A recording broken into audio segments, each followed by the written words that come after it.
and get it shared out on Facebook.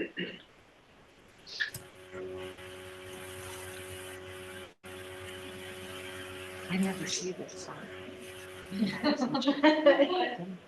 Pretty cool, right?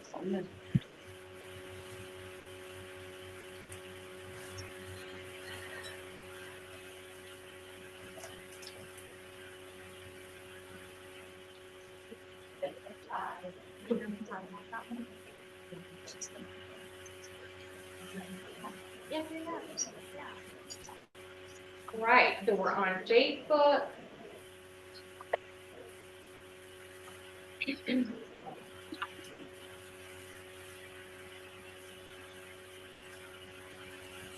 All right, so can everybody hear me okay? Thumbs up, yes? Great. Awesome. So welcome everyone. My name is Lisa Stinyard and I'm the Associate Director here at the Center for Women Entrepreneurs. On behalf of Tracy Irby, our Director, welcome to our June WomenRISE. We're so glad you're here. So the Center for Women Entrepreneurs is part of the larger Jane Nelson Institute for Women's Leadership at Texas Women's University, and it is dedicated to preparing more women to take on successful roles in business and public service. Our 3 specialized centers provide women with the education to establish executive level careers, the skills for building entrepreneurial businesses, and the framework needed to run for public office. And for those of you that are in person, I would like to encourage you after this event to head down the hall to the Sue S. Bancroft Leadership Hall. There's a nice exhibit in there and a great opportunity to learn more about the women in Texas in public service and politics. So this morning, we have Christina Mortel, our business advisor. She is online. We have Barbara Ranke. She did our registration. She's probably monitoring Facebook, and she'll probably be in here shortly to do photos. We're all kind of a jack of all trades, master of none. And then I've already introduced myself. I'm Lisa Stinyard, the Associate Director. So if the people in the chat, please feel free to throw your name and your business and any information you would like us to know about in the chat. And here in the room, we'd like to go around the room. If you'll stand up and just share your name and a little bit about your business. And we'll start with Jennifer. I'm Jennifer Coffey, right? I'm a crafty canary, and I'm a seamstress, and I make mostly home accessories with baby items, aprons, like that. I have a website, craftycanary.com, and a YouTube channel. So I'm glad to be here. Awesome. Hi, I'm Shannon Sears. I am just starting my business, and so I do not have a name yet. And so I'm just here to learn and gather information. Hello, I'm Diana Mihailova. I am here with ProFocus Audio Video Inc. We specialize in custom computers and AV hardware for commercial and residential. Nice to meet you all.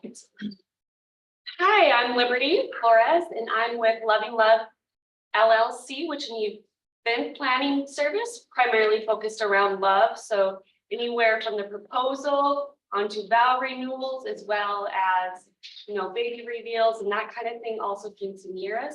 And then I also am here to represent my husband's company, which is Liberty's Masonry. So he does outdoor kitchens, patios, fireplaces, and that kind of thing. I'm Jasmine Wright. I'm with the Home and Sweets in Denton. We'll provide Buc-ee's. I work with events, meetings, and fruit blocks. Marge Atkinson, Ask Marge, the research sage. I work with businesses, market research. I also work with grad students. If you know anybody in grad school who just needs a little extra help writing and citing, and as authors as well, anybody who writes.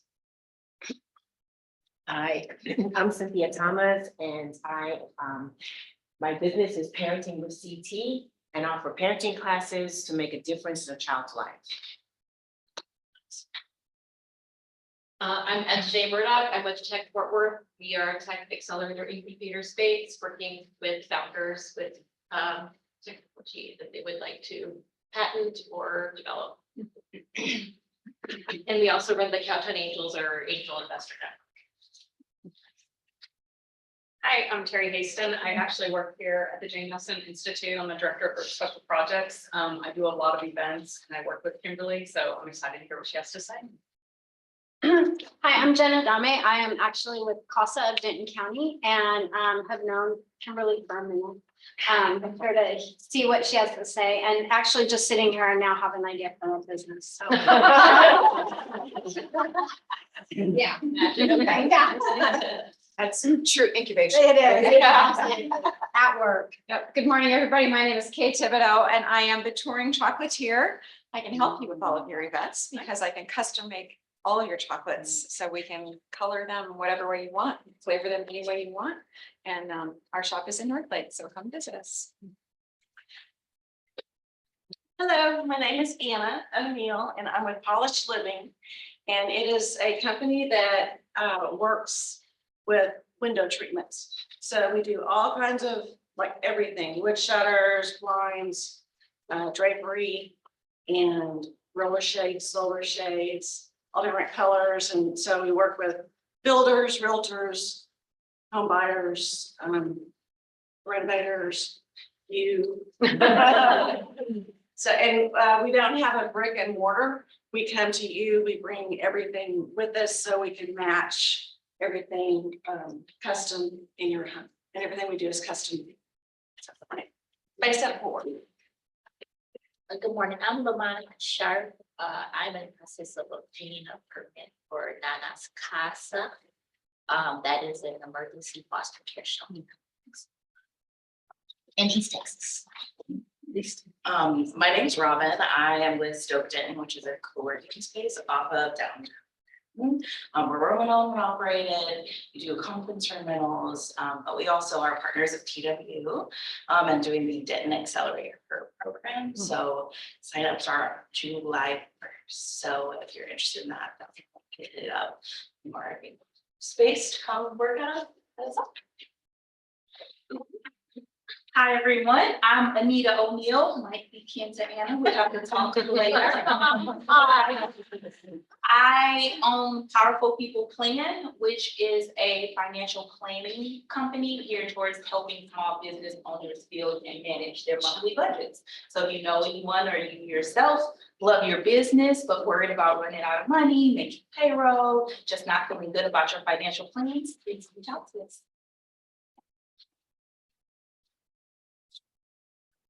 My name is Andy. I am a multifaceted creative entrepreneur as an artist. So I am a dancer, I'm a performer. I also have a business that coaches and consults other dancers and creatives to be business owners and entrepreneurs of the arts. And I'm a mom. Hello, I'm Susan Whitmer. I'm a yoga teacher. My business is Sunrise Susan Yoga, and it's all in development right now. And I'm here because I want to have a monthly MoonRISE class, a full moon yoga class that I need more information on how to design events. Hi, I'm Jessica DeLeon, and I launched my website, Civilus. It's a website for a single woman to help navigate life. And thank you.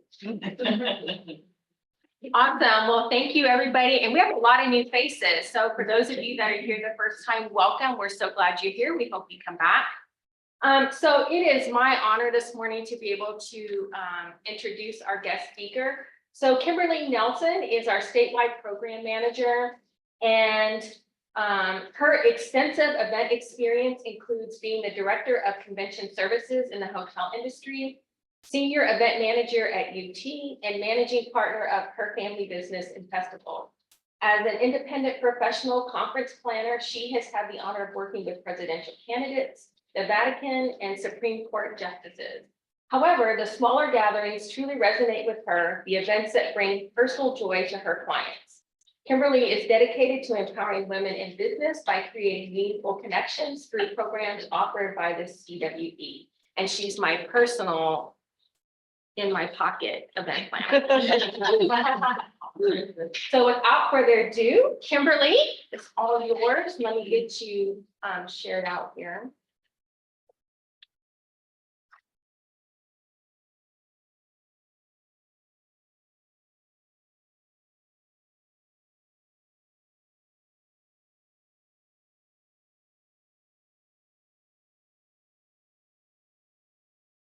Okay, I got it. Hi, I'm very excited to be with you all today, and I I'm all think right. I've expressed to some of you that I'm actually very nervous as well. No, I'm good. And in my This, rehearsing with my Donalisa, bag is we hurting kind of my knee came to the today. conclusion that I'm Hey, usually in the Fran, virtual room my where you only phone's see not me from the waist charging. up. So hi to my Zoom room. Okay. I see And I the volume have, CEOs are there's two doing different well. cables, two different plugs. Can you please mute yourself? Yeah, because if my phone doesn't charge, We've I'm got screwed. somebody that's Hang on, let talking. me- Can you please mute yourself? Thank you. Look at the camera with it always. So, when I rehearsed with Donalisa, she's too nice to divulge this, but it was pretty much a mess. And I said, you know what? Most of my speaking is panels where I'm sitting down and I'm answering questions. And so Donalisa went and got me a stool because we meet women where they are, even our speakers. So I am going to sit because somehow I'm more me when I'm sitting. When I listened to my bio, I thought to myself, so what does that mean to a small business owner? Because you guys don't have the budget of the red mass for the Supreme Court, or you don't have the budget of a presidential candidate. Some of you have no budget at all. But what that actually means to you is that I got the chance to work on both sides of the table. I've worked on the venue side where my job was to increase revenue. But then I worked on the client side where my job was to keep that event in budget. So I'm kind of trying to package all of that and then look at how does a small business make that work? So I'm going to ask you some questions. You might want to take some notes. These are things that you'll refer back to when you're ready to have an event of your own. We're going to dive right in with why do you want to have an event? So our agenda today is going to be why you want to have an event, why your clients want to come to your event, what your numbers are, when and where you can have it, what do you do about food and beverage when you don't have a budget, and then a Q&A session. And that's me. Notice I have on the same shirt. I think this must be my comfort shirt. This must be my confidence shirt. Okay, so why do you want to have an event? Is there anyone in the Zoom room or in the live room that already knows they want to have an event? Will you share what your event is? And I picked on the one person who just took a bite. I'm planning to have a launch of my new Adventurers Chocolate Club or Chocolate Adventurers Club. Wonderful. Product launches are a great reason to have an event. And product launches can be anything from a physical product, but they can also be, look, I'm getting more comfortable and standing up, but they can also be seminars and training. You had raised your hand. Oh, yes. I'm having a virtual event in a couple weeks, just basic budgeting for small businesses 101. That's wonderful. That would be a knowledge sharing event. She is an expert in the specific area, so she's positioning herself as a knowledge sharing. So you have a couple in the chat. Robin is doing a networking event. Jacqueline wants to do a masterclass on confidence. Christy wants to do a business launch. We've got back to school. So everybody's wanting to do an event. What a Yay. great thing. Yay. That's fabulous. Okay, so we're going to kind of run through the different types of events. Knowledge sharing events. A lot of times we think, oh, knowledge sharing, I have to be an expert like a CPA or a financial advisor or a lawyer. But knowledge sharing can also be something like, I know how to make grape jelly and I'm going to teach you. It can be a how-to. Brand awareness events. Those are really important, especially for, we have someone in here that's an artist, a creative. Brand awareness is very important, right? So raising your brand, making your brand front of mind, increased revenues. In the long run, anytime we have an event, we probably want to see an increase in revenue. So we're going to talk about how you position yourself as a small business to have an event that helps you increase revenues. And then business socials. There's a lot of events that kind of take on a social atmosphere. This would be networking events, grand openings, product launches, customer appreciation. Okay, so moving on. We know why you want to have an event. What's more important is, why do your customers want to attend your event? And even better than that is, why do they need to attend your event? So you have to position your event as something that your clients need to be at. And I'm going to use the Center for Women in Government. I know it's kind of a shameless plug, but they do have an event in October.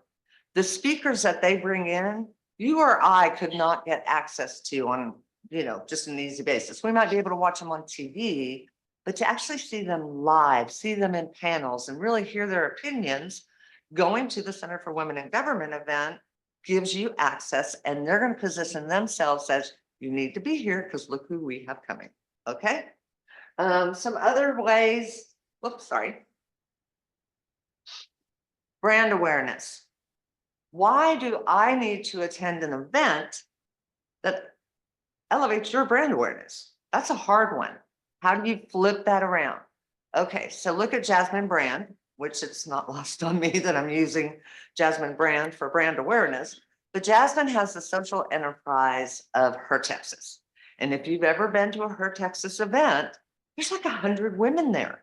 It is amazing. And I asked myself when I was there, how does Jasmine get all these people to attend time after time after time? And what Jasmine does is she makes her event about her clients. The very first thing she does is a huge group photo.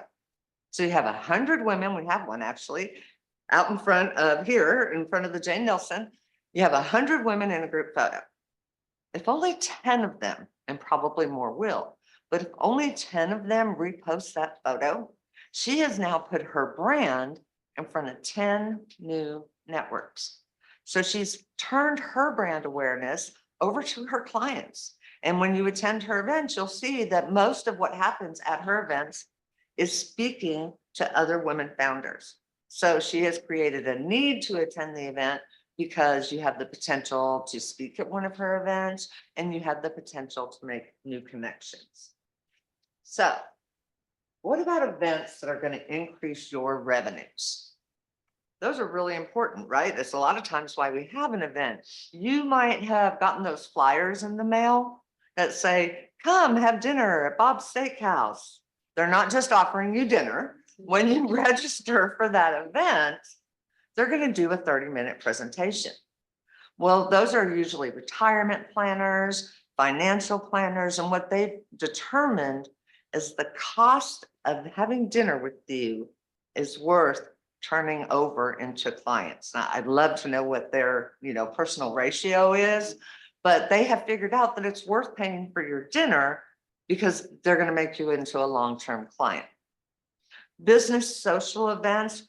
Why does your client need to attend? What do you offer that might be very unique? And I'm actually gonna call on someone.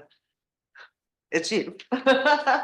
You guys have events with Tech Fort Worth. Yes. And so when you present your events, I'm assuming that the need is technology. The need is information technology. Is that correct? Essentially, yes, and then education. Education. Education, technology, and connection. So if I want to learn more about AI, I might keep my eye out on Tech Fort Worth and see when they have an event that has to do with AI. So is anyone here willing to share, or in the Zoom room, willing to share what they think their client need to attend is? Does anybody want to work on what your client need to attend is? Tell me what you want to do and we'll figure out what the need to attend is. I just want to There. empower parents to be successful in their child's overall achievements. Okay, so the problem that you solve is parents being worried about their child achieving the goals for them, right? So what you might want to package your event is, I know you're worried. You need to join us so we can calm those fears and create a roadmap for your child's success. You want to identify what the problem is. So here's a good example. Tiffany Jones has a product, and that's kind of hard. I mean, Here I want to have an event, but I actually sell a product. Well, Tiffany Jones Lewis, she's the tall girl fashion designer. So when Tiffany has an event, she immediately tells us what problems she solves. I create clothes for women that are 6 foot and up. I have a 6-foot daughter with a very long inseam. So anytime I see Tiffany's social media where she addresses that she's going to have a sale, I'm all over it because she has solved my problem, which is finding pants long enough for someone who is 6 foot or taller. Another knowledge sharing. Donna Durbin, she owns Clear English Coach and she might be in the Zoom room. She's also in that. From one end to the other when you mentioned her name. Yeah, and she's also in that picture on increased revenue. She's I the can't relate. the one in the red blouse. Okay, so Donna Durbin owns Clear English Coach.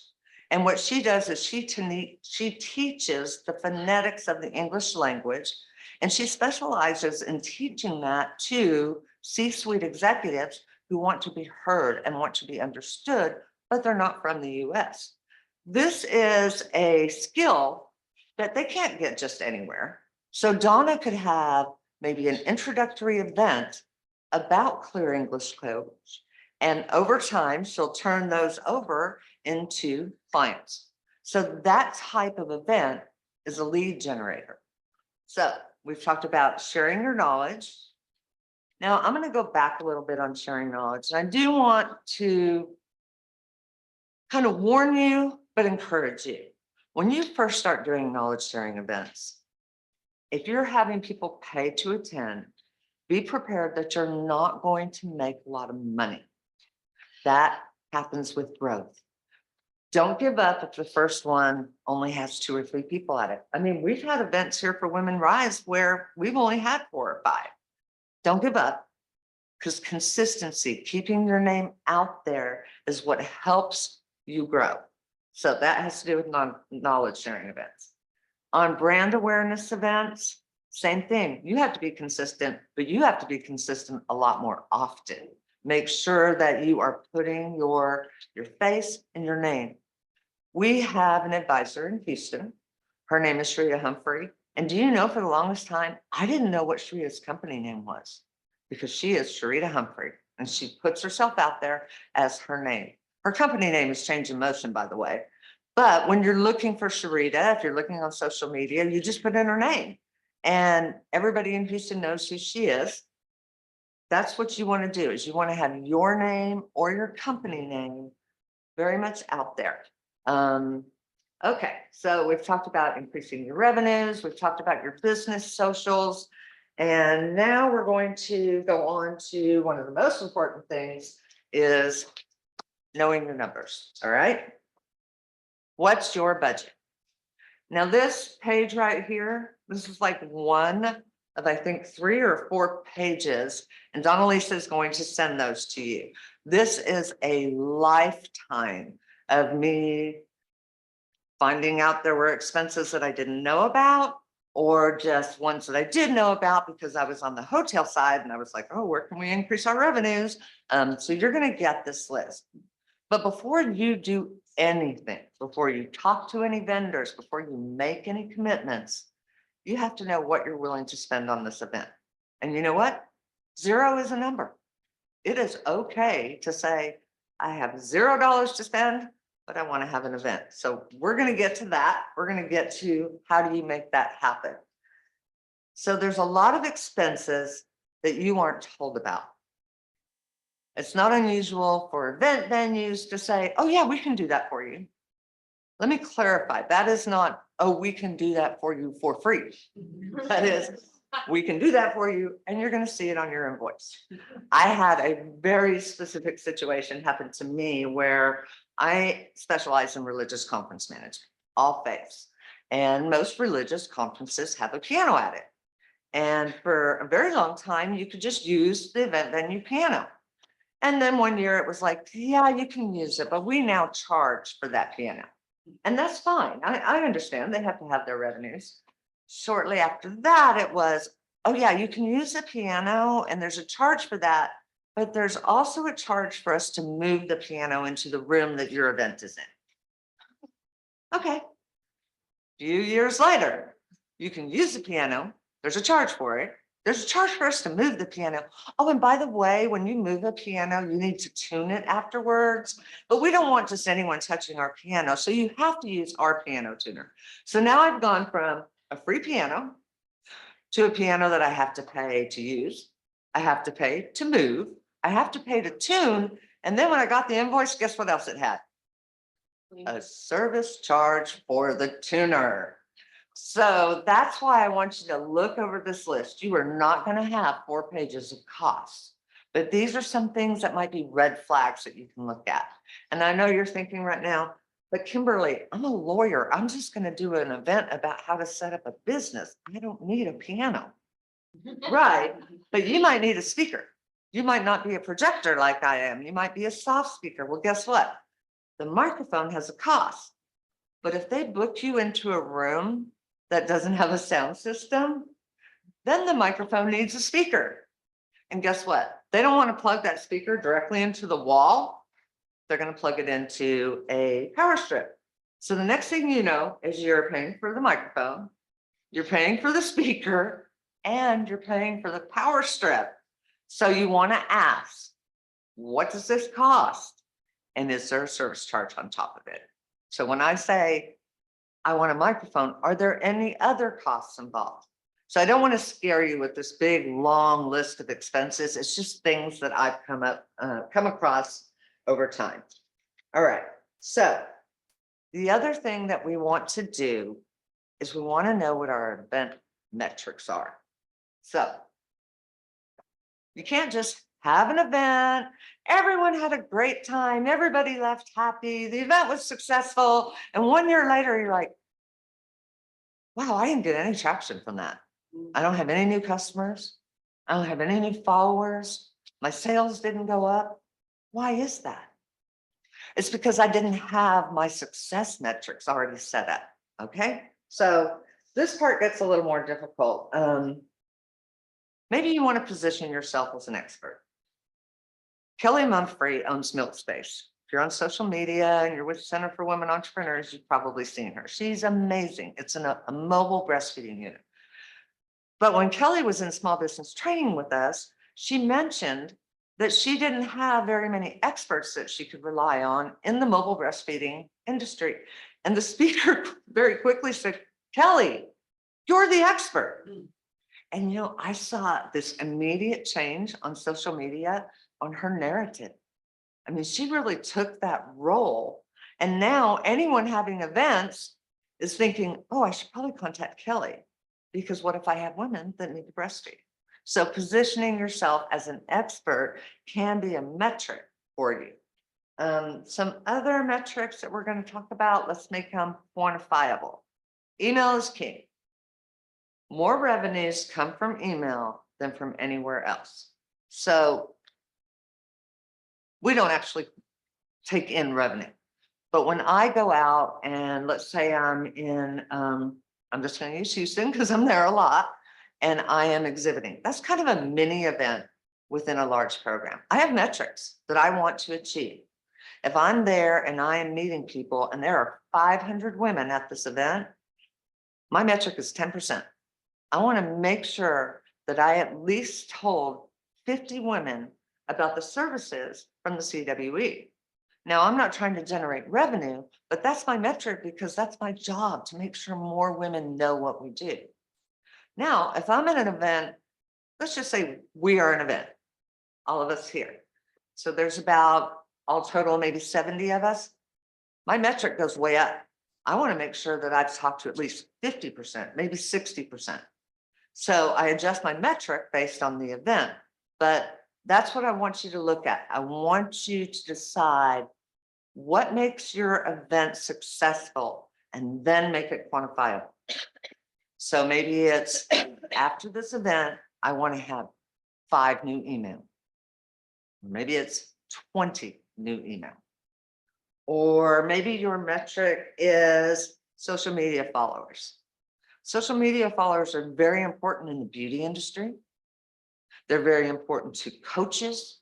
And coaches can be life coaches. They can be fitness coaches. You're seeing a lot of foodies on social media. So maybe you're gonna have an event that has, that you say, I want to have 40 new followers after this event. Or I want to have 10 new followers after this event. Actually, Jen and I, about 10, no, probably 5 or 6 years ago, we did an event. And our goal, I think, was we wanted 100 new emails. We're really excited because I think we ended up with 700 new emails. But that's where I learned about metrics, actually, was, okay, this is what we wanted. This is what we've got to. It was very successful. How do we make that grow? Another way to look at how to do your metrics is obviously an increase in your sales. So if you're offering a service, your intellectual capital at an event, what is the follow-up? What else can they buy from you? Maybe you have a book, maybe you have an online training program. Look at where can you increase your sales and then make a decision. You can either make it like, I want to have 2 new sales, or you can make it that I want to see my sales increase by 10% right after my event. But make this quantifiable. So Casey Chambers is a realtor in Abilene, and she's one of our clients. And Casey is new to real estate. In those first few years, they are brutal. It is feast or famine. And Casey decided, well, what if I took my target market, and her target market is first-time home buyers, and I offered a first-time home buyer session, a learning session.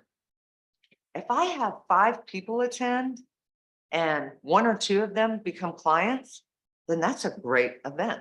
So the metrics don't have to be these big, huge numbers. They need to be numbers that you personally can manage. But make sure you set it before your event, because setting it after your event, that's cheating. You can't do that. All right, so let's see, where are we at next? All right. We know that we want to have an event. We know basically what the event's going to be. We know we have to position it so that our clients feel like they need to be at the event. Now we're going to talk about when and where you can have your event. I'm going to assume for this conversation that we're working with very small budgets. I actually want to start with assuming that you have no budget, that you're a solopreneur trying to make it in the entrepreneurial world, and you know that an event would help you. So free space, where is the free space? The first place is the library. Many of our local libraries, whether it's where you have your business, where you live, or where you want your event to be, they have conference rooms that you can reserve. Now, you can't go in there with a lot of food and a lot of music. So these are great for how-to events. They're great for training events. But how-to events doesn't have to just be, let's say, how to set up your LLC. A how-to event can be on a product launch. It could be that I'm going to teach you how to use a drill. I'm just using that as an example because I don't really know how to use a drill, so it's something that I might attend.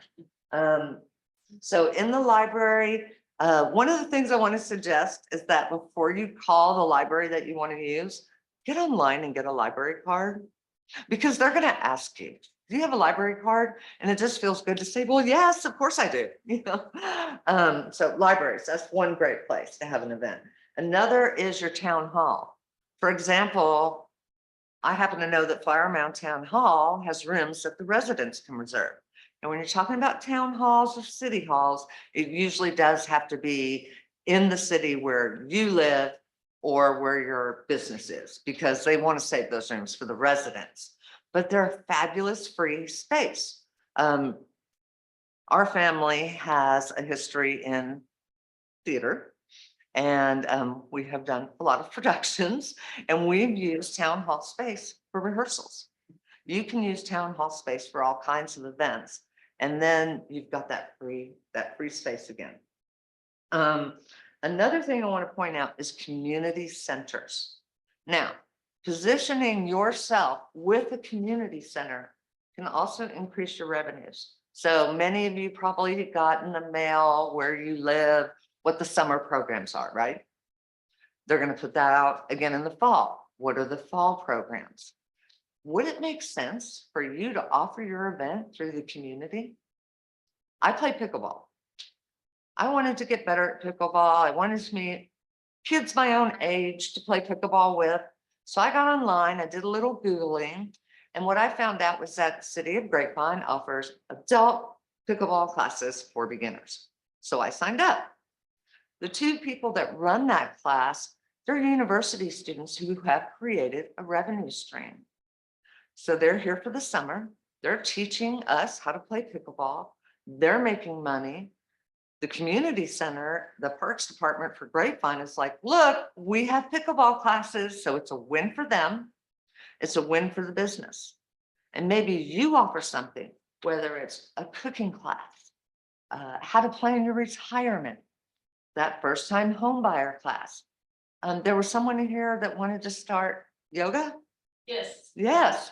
I mean, it could be an information session, or maybe you have that event outside the community center, but you're able to get it in their program. Because that program goes out to everybody. You know, some of us still read the paper version. Some of us look it up online, but you know, I found pickleball online, but when my flower mound events come, I look at it. I want to see what classes are being offered. That is a great way for you to make money as well, because most of those events, they pay to be at them, okay? So position yourself with the community center. Remember that it takes time. You can't call them today and say, I want to offer a class in July. Right now, you would be planning for the fall. And you're thinking, oh, but what would I do in the fall? Just remember, parents have breaks in the fall. They have breaks that they might want to get away from the kids, or they have breaks where they might want to send the kids to. So maybe you offer a product that you haven't even thought of the income stream that you might get from positioning that product towards children. Okay, other space, banks. A lot of our banks are now adding space. The ones that come to mind right away are Chase, Comerica, M&G, and Point Bank. Point Bank. Point Bank is our neighborhood bank, and they are so wonderful. But the She Said conference that's normally held in Houston came up to Dallas last year, and she told me, oh, Kymberly, I'm at Comerica, there's no charge. Can you imagine? I have a conference at Comerica Bank and there's no charge. So contact not only your larger banks, contact where you have your money and ask them, because like your branch may not have a meeting room, but they may be able to tell you, oh, just 5 miles down the road, there's a meeting room. So make sure you contact your banks. That's a great one. And finally, maker spaces. Maker spaces are really great places to have an event. The first one that comes to mind for me is Michael's and Hobby Lobby. And the reason it comes to mind is that one of my costumers who went out on her own, what she does is she focuses on educational theater, mostly high schools. But what happens in the summer? There's no educational theater happening, or very little educational theater. She doesn't have a lot of musicals that she needs to costume in the summer. So what she did is she teamed up with Michael's and Hobby Lobby, and she teaches how to make costume classes just in the summer. It's great for Michael's and Hobby Lobby because she's teaching something that, oh, they might want to go buy some of the products they need. She's positioned it that, oh, look, Halloween's right around the corner. You know, you need to start thinking about your costuming. So maker spaces like Hobby Lobby and Michael's are really great for creatives. Maybe you're a photographer, and what you're going to do is teach people how to frame photography. But you get your name out there and you have Michael's and Hobby Lobby saying, hey, look, we have this photographer. What else is going to happen? People are going to hire you because they've seen your work. You've shown some framed pictures. You know, creatives oftentimes don't think of the business side of where they can put their business out there. We always think of it in terms of training and seminars, but think about your product, whether it's a physical product or creative product or an intellectual product.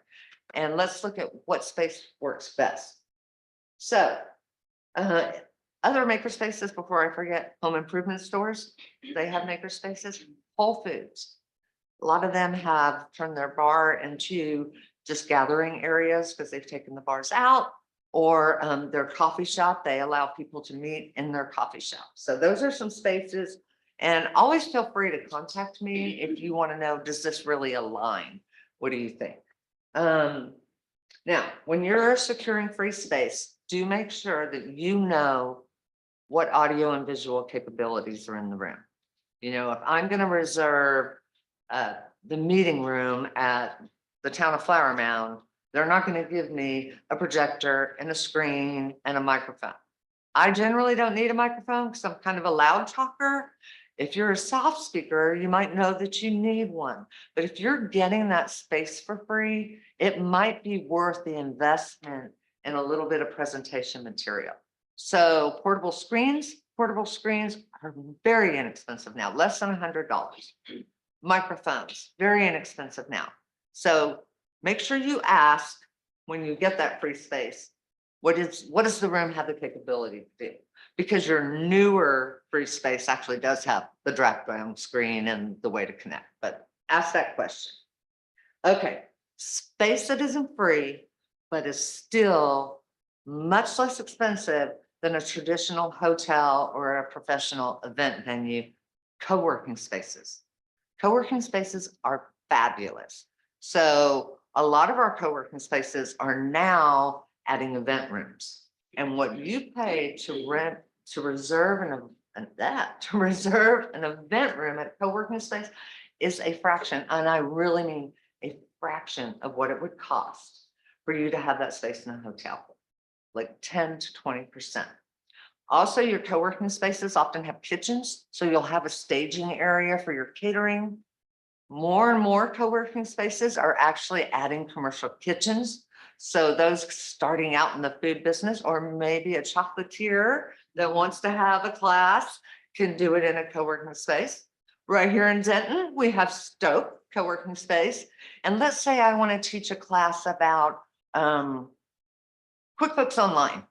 I might call Stoke and reserve a conference room for 10 people. And that's going to cost me, like I said, a fraction of what it would cost if I called a hotel and reserved a conference room for 10 people, where they're going to charge me for the power strip to plug into the wall. Okay. In addition to co-working spaces, if you need to have your event in a larger venue, or maybe a venue that has a little bit more charm because you're having that social event, not the co-working spaces don't have charm. Please make sure you look up who the small businesses are in the area. For example, we have Glitz and Glam. I kind of thought Renata would be here, and I would say, Renata, raise your hand. We have Glitz and Glam here in Denton. It's a beautiful space. She's still going to be able to provide you a better deal than if you were having to go to a corporate large event venue. Another thing to look at when we're talking about space is, can you position your event at a time that they're not normally busy? And I think I might be getting help. No discounting time. I'm looking over there. Am I getting ahead of myself? This is really big for youth events. So if you have a youth event, consider doing it over the holidays. There's two reasons there. The parents need your event because they need something for the kids to do.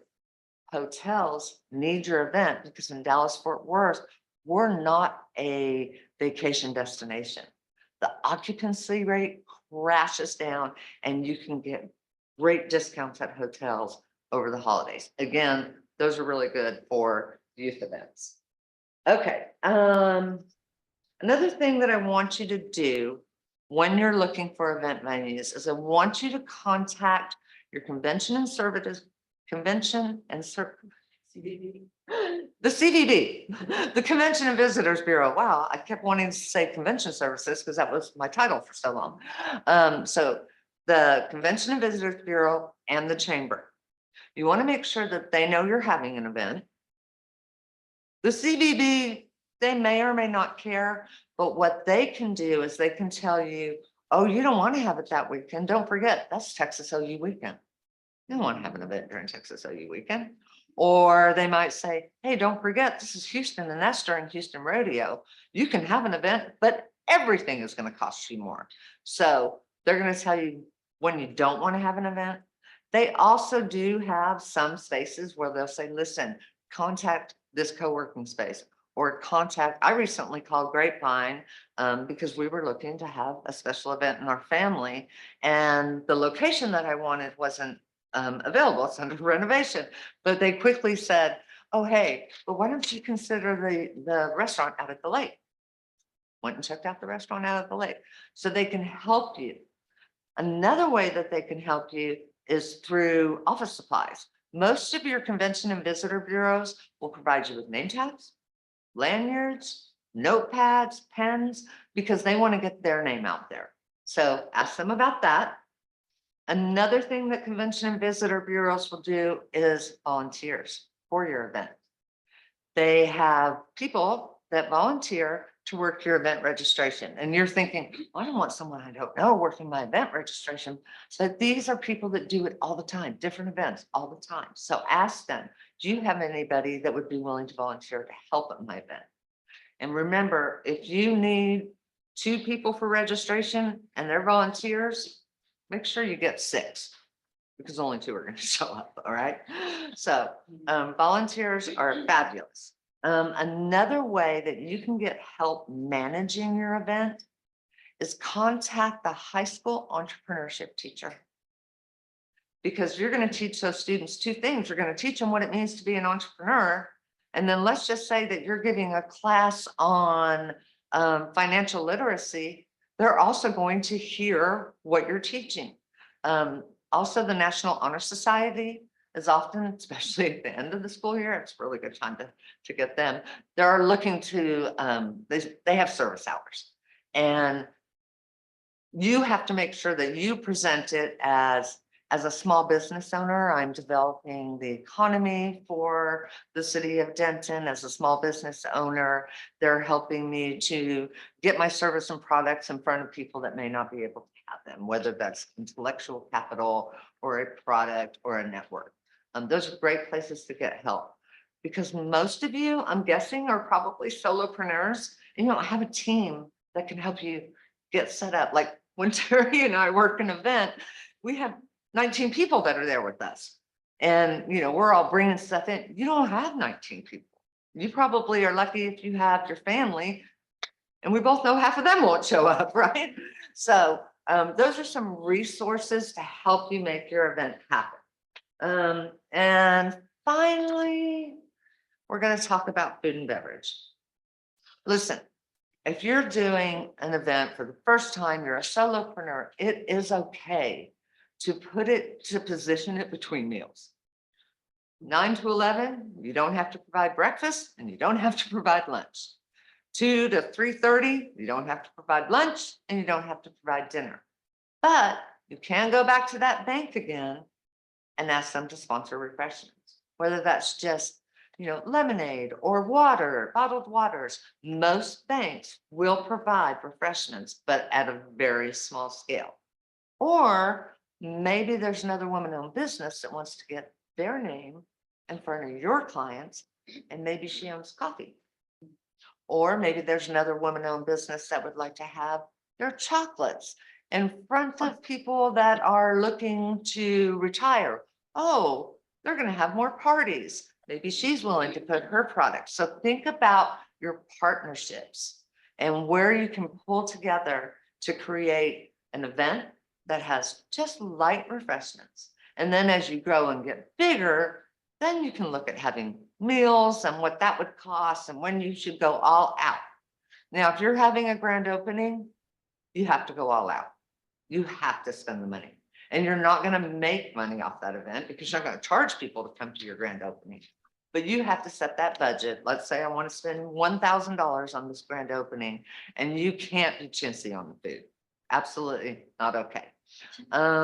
Let's see here. I think I wrapped you up. We know that we want to have an event.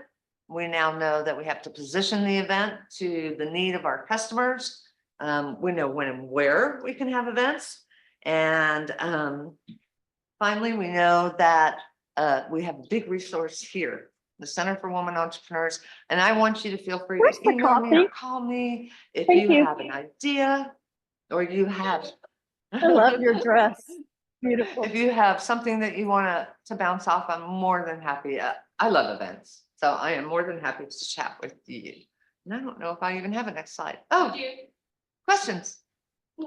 I'll let you manage Do this you want part. to put your contact information up there and then Yes, we'll pull ma'am. the slides down?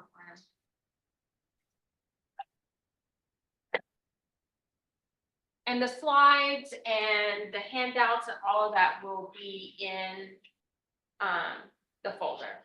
So I'm gonna stop share. Has everybody got it? And I am on LinkedIn and I do check my LinkedIn messages. So All right, we'll get to questions 1 second. I'm gonna let her run that. Okay. Go ahead, Mark. Yeah, so just a couple other places I've discovered city space. So I was at a community event in a firehouse training center.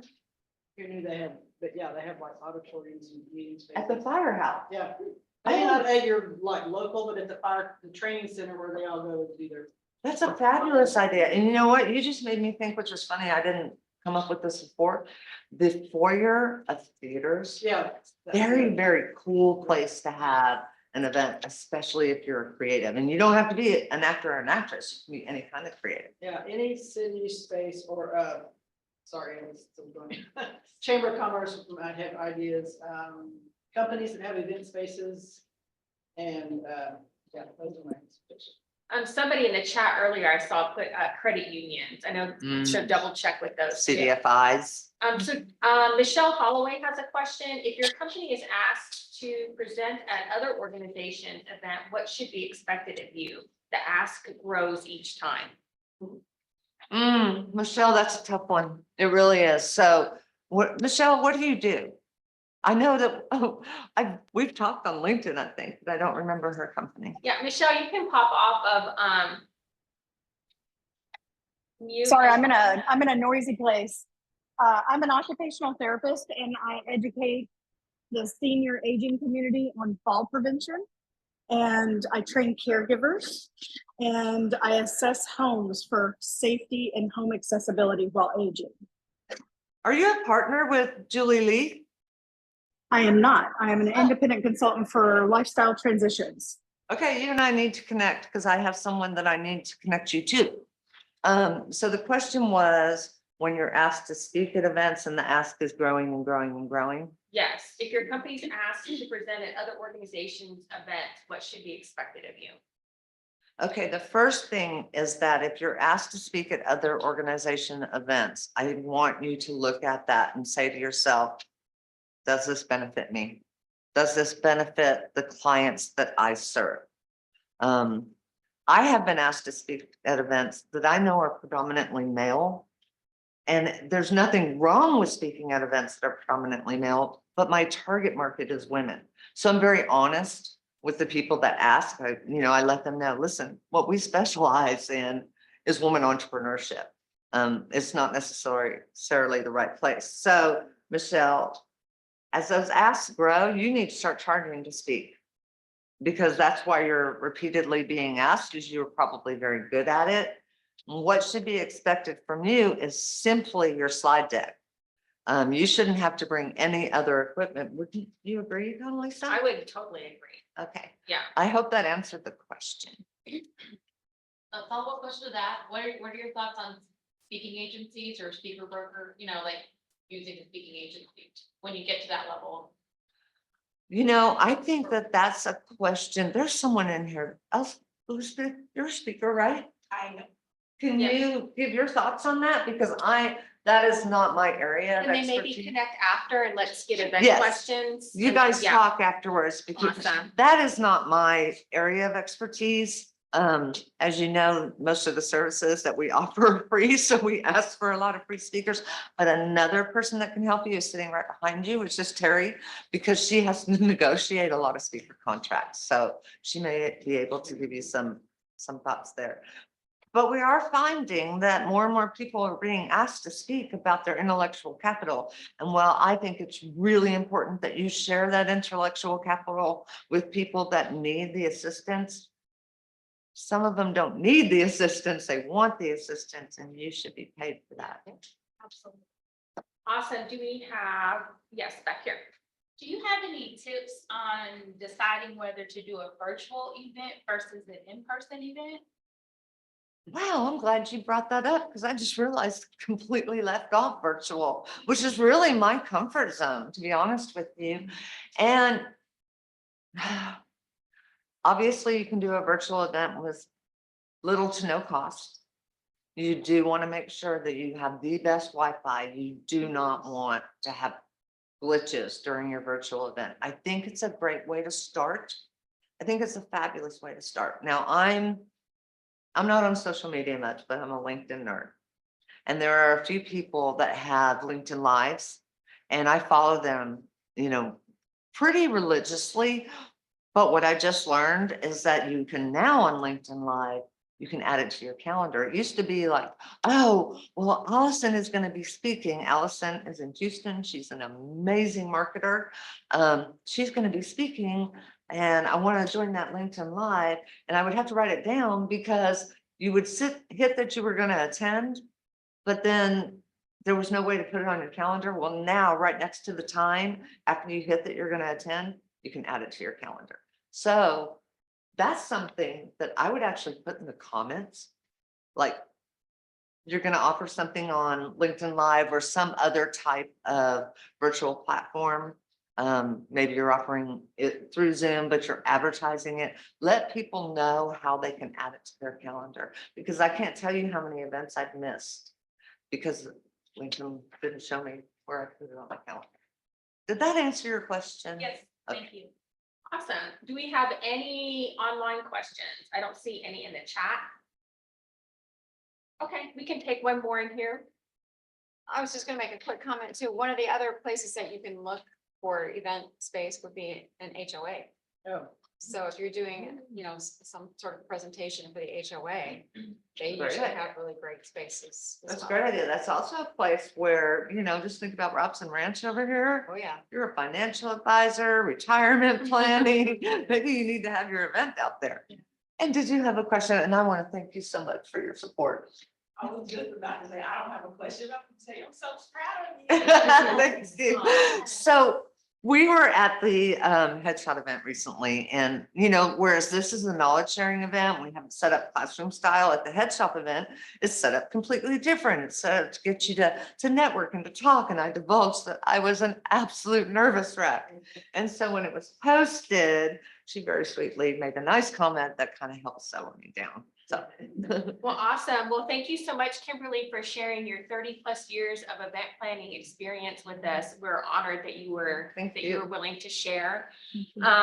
So just a few housekeeping things. We do have how to position your business through Hub certification.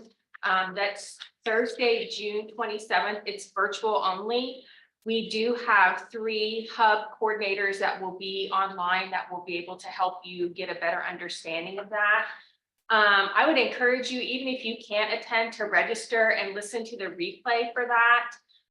What we see a lot of times with the Hub certifications and the Hub certifications and positioning yourself for the women-owned certifications and the contracting is a lot of times you don't think, because of the business that you're in, that you could provide a service for government, for the school or something like that.